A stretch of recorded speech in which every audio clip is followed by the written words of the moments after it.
This is a box opening video for a Monogram Speedee Bilt Corsair kit from the 1940s and 50s.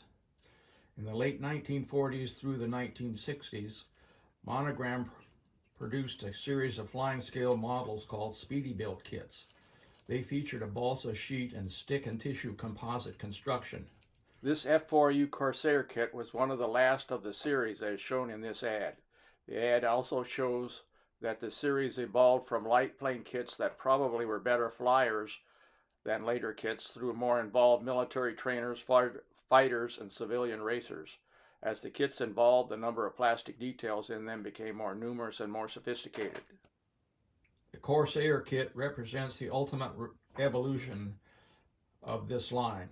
Unlike most of the propeller kits of the line, it has a scale propeller with 4 blades. The other kits had a generic light plane propeller. This didn't look right on a Hellcat or a Mustang. The line ended with 2 jet models, but I think they had gone too far in being scaled by then. Monogram didn't even suggest they meant to be flown. While the later kits in the series were probably not as good flyers as the earlier ones, they were more what the kids wanted at the time. Who wants a Piper Cub when they can have a Mustang? Let's see what our $1 bought. Our $1 in 1950s money.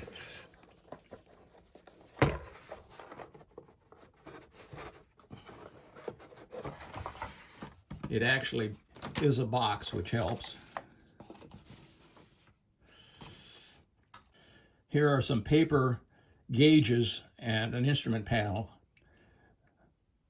Of course, the tissue, the plans,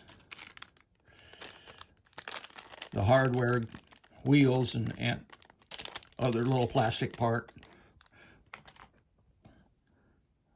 The propeller that looks like it belongs on a Corsair that I was telling you about. The plastic details that made the part kit kind of unique.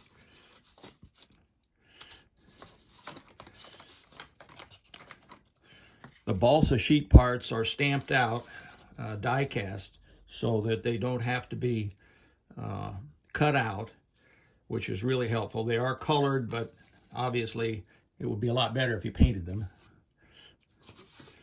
Here's the wing. This was another unique thing to a Speedee Bilt kit. It's obviously just a piece of balsa wood, but it's routed out to make it lighter, and then to cover the routed out areas, you use a stick pieces to go across here at intervals based upon this gauge, and cover the underside with tissue, so it makes a strong, light wing. The front cowl is represented by a already machined piece of balsa wood. You're given a dowel for landing gear. Nice set of details. Small piece of sandpaper. Rubber band. Guns.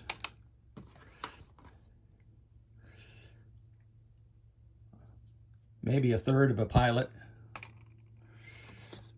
The stick for the stick and tissue part, and the classic vacuum formed canopy. Here are the plans, featuring a full-size side view with dotted lines representing the inner structure to tell you where to put the formers, and the steps in series here. A requirement of the Corsair unique to this particular aircraft design was the gull wings. The way you had to form them was to wet the areas along the wing that had been cut out, place some formers between the wings, and then very carefully bend the wings to the required position, and these formers would hold the wings in that position until the water and the glue dried. And I've performed this on both Speedee Bilt kits and their other line.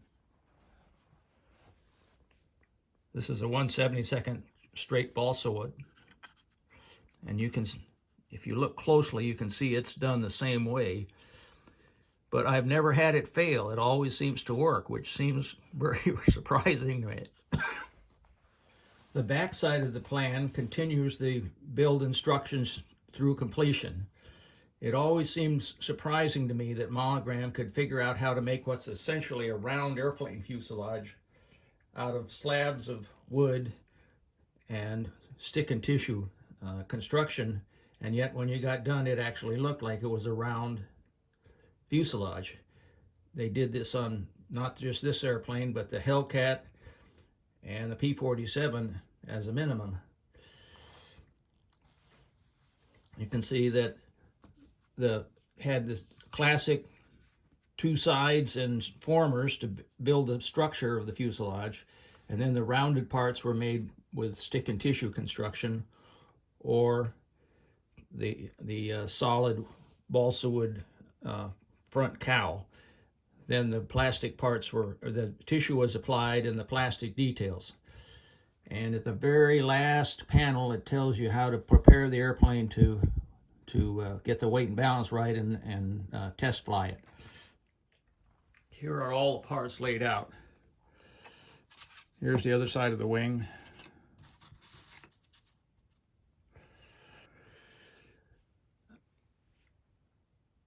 This has got to be probably my favorite Speedee Bilt kit. Probably they kind of reached the end of the line of what they could do with this, because this was close to the last Speedee Bilt kit. If you like this video, please consider watching some of my others.